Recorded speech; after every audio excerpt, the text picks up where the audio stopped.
With each passing day, more disturbing details in the Epstein files emerge. All right, I'm reading these documents so you don't have to. I'm trying to give you guys as much information as possible in a little amount of time. Hit subscribe if you're new to my channel. Let's go. All right, why don't we start with the terrible one? From Redacted to Jeffrey, March 2014. Thank you for a fun night. Your littlest girl was a little naughty. I asked again. Why is this person redacted and being protected? Who is it? Now this email is from Mark Tramo, 2017. I believe this is some sort of professor from UCLA. Hi Jeffrey, thanks for sending Richard Johnson on my way. I trust the kind words I share with him are acceptable to you. If not, please let me know ASAP. I'm on the road. I hope you realize this recognition for all you do for so many of us is, in my opinion, overdue and well deserved. Was just reading today that newborns will suck on a pacifier more vigorously if it triggers playback of a recording of his mother, voiced in another woman's voice. Have you read David Brooks' Social Animal? And this is a PS, by the way. So without context, apparently this guy was like basically bootlicking Epstein for funding for some sort of research or something. So here's the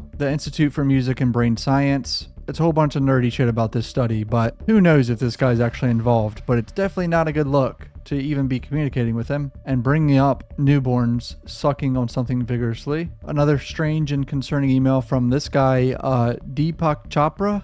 Am I pronouncing that name right? I have no idea, dude. Apparently this guy's well known. I don't know who he is. He messaged him March 8th, 2017. God is a construct. Cute girls are real. So this spiritual guru was talking about cute girls to Epstein. Each day as people read these emails, it just gets worse and worse, huh? Oh my God, there's another one. Come to Israel with us. Relax and have fun with interesting people. Use a fake name. Bring your girls. It will be fun to have you. Love. Bro, look what Woody Allen emails Epstein. Jeffrey, how are you? I hear from Eva that your incarceration period is now about over. What a great relief for you. I know you have to remain in Florida for a while, but at least you can get about and sleep in your own bed. Kathy and Isabel are at Interlaken right now for a 2-day look-see. Isabel has become at age 12 an amazing accomplished flutist. She has a self-driven passion for it. I hear you were very involved there. Isabel's not sure yet. She wants to spend a summer rehearsing 8 hours a day. Believes she has seen it all and we'll see 6 months from now what she wants. They love Traverse City. One of my best friend's college roommates spent every summer and was always singing its praises. Caitlin will sorely miss Redacted being at Spence next year, blah blah blah. That's it for now. Congrats on having most of it now come through such an awful ordeal with your head. Why is he emailing Epstein like he's innocent and going through something rough and messaging him about his 12-year-old daughter? What the f is that? That is so odd and very, very concerning. I'm struggling to find if that's Woody Allen's children or not, but it's some young girl that's 12 years old. Who knows? We got a picture of Ghislaine Epstein and Clinton here. Very terrible quality. Apparently it was deleted. And of course, someone just found this 20 minutes ago. I don't know if this has been seen, but this looks like it could probably be Mar-a-Lago, maybe. Who knows?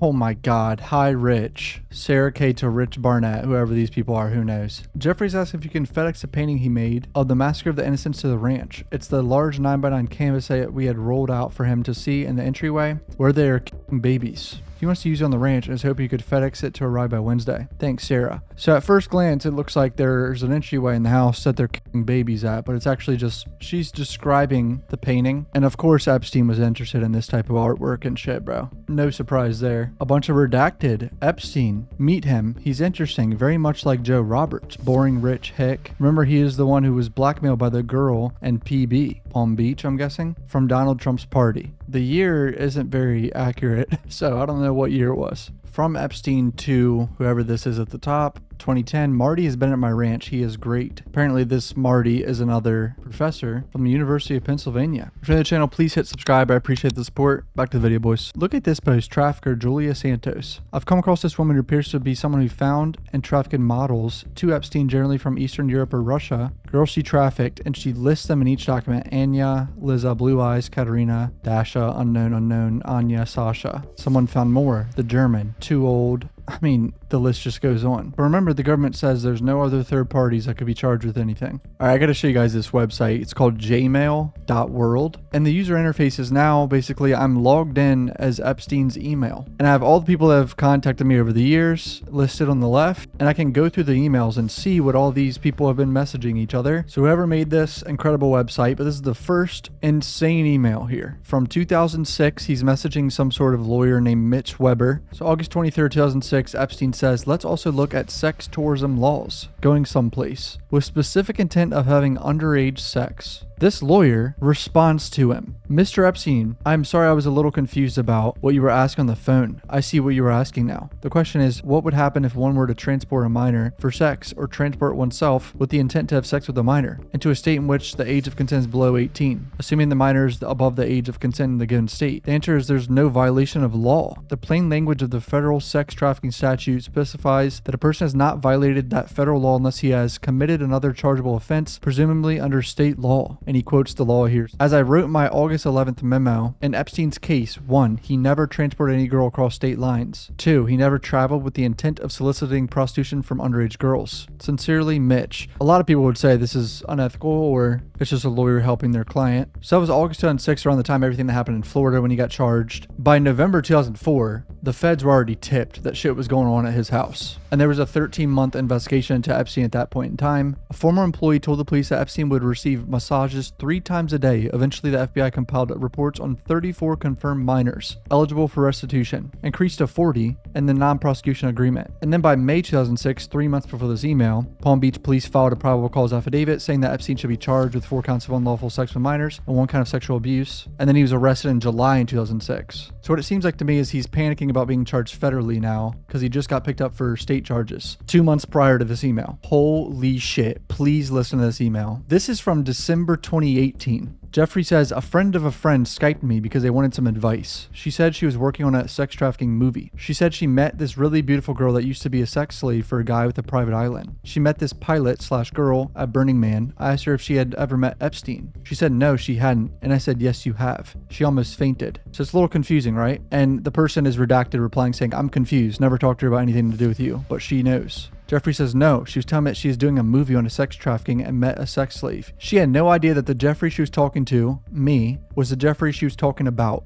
Imagine this girl now talking about working on this movie about a Jeffrey with an island that is doing fucked up shit to people, and it turns out you're speaking to him right in front of you. That girl probably shit her pants, and Jeffrey proceeds to brag about it on the email. Here's October 1st, 2007 email. A whole bizarre email from a Harvard professor. Hi, Jeffrey. I've been thinking more about the virtues of sex with a 40-year-old woman who you know well and have come to love. This is a good thing. Here's why. And this is after Jeffrey was arrested. Why are Harvard professors emailing this f***ing creep? Claim 1, factors that make someone physically attractive trigger their desire to procreate, and those factors have this effect throughout life. Blah, blah, blah. Claim 2, I mean, if you want to pause and read it, it's just a bunch of weird shit about sex. Whatever. Claim 5, older women are better able to be intimate partners. Personal growth is important. Sex is not just about pleasures of the flesh, it's all about pleasures of the mind. Blah, blah, blah. Stephen M. Kosslyn, Harvard University. Jeffrey says the fact that the vast majority of sports creates a community and cohesiveness doesn't make it natural. Claim 4 and 5 are apart from sex. I get that part. It's the sex part I'm having trouble with. Dude, this professor has emailed him over the years. Now, Steve Bannon is mentioned hundreds of times. There's over 500 emails in here with Steve Bannon. I mean, here's a December 2017 email. Come visit, very private, lots to talk about. Jeffrey, cool, Steve Bannon replies.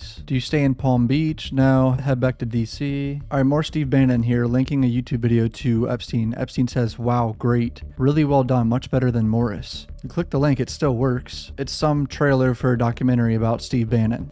If I had not come as the CEO of the campaign, Trump would not have won. And that's a fact. The White House, there's no glamour to the job at all. I hated every second I was there. Damn it. Just stay focused. So Steve literally claims he helped Trump get elected in 2016, and he's this close with Epstein emailing trailers. Like, what are we doing, man? All right, so I'm on our website showing a bunch of pictures now. Just going to go through them. It's 11,000 pictures, all in data set 10, I believe. And this is obviously, it looks like the island. I think it's the island, yeah. It's extremely eerie to see some of these pictures because you know so much terrible shit happened here. Like, why is this on the island, bro? Why do you have this type of room? And what are these on the wall, bro? What is this creepy ass shit in like a doctor's room? What the f***? Did they put those on to like hide their identity? Is that girl pregnant right here on the far right? I can't tell. Some girl writing about going to Africa or something. Always wearing this USA quarter zip or whatever. This is Happy Birthday Jeffrey 2007. Bro, I might have to blur this, but there's a toy in the drawer. What the fuck is this? It says power deception on this chalkboard. I saw someone say, I think on Twitter, that this is for disposing of bodies, and they just threw bodies in there and then sharks would eat them. Who knows if that's true? I don't know if there's real evidence of it, but Oh, this one's bad. This is definitely a victim. Bro's taking selfies with victims. I can't believe you got away with this much shit, bro. Okay, well, this is not redacted. What are we doing? I'm gonna have to blur this girl's face. She looks like she's maybe somewhere in her teens. What's this? Oh, pictures at the White House with redacted faces. More redacted faces. What are we doing here? Look, not redacted face. I mean, I know there's a glare on it, but then redacted, redacted, not redacted.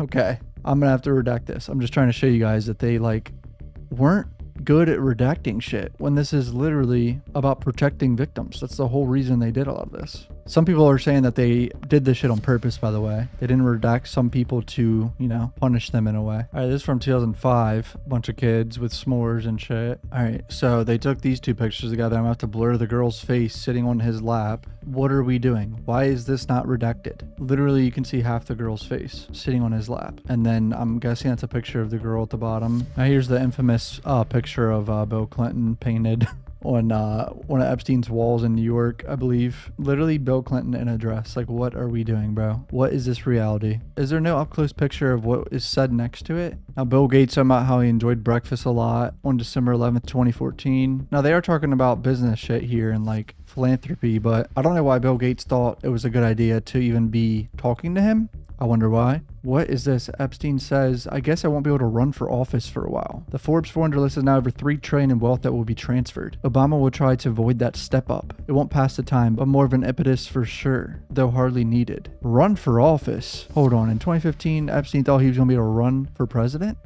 And this is to Bill Gates and Larry Cohen. All right, Jeffrey to this guy Boris, who apparently worked for Bill Gates. Redacted had emailed me a couple times over the past 2 months. After I sent her the note, she said she had little money, couldn't afford air conditioner, and was living on a friend's couch. Really needed money. I sent her some. Quote, your friend Bill's nuts. His former girl cannot afford air conditioner, can't afford to travel to Bridge. She said that Sharon Osbourne used to arrange. The lawyer helped her with papers, so she is okay, but broke. That story would take Trump off the front pages. The richest man in the world is so cheap. His former bridge girl and toy lives on a friend's sofa. Wow. This is Epstein messaging this guy Boris saying, this story could take the headlines over Trump.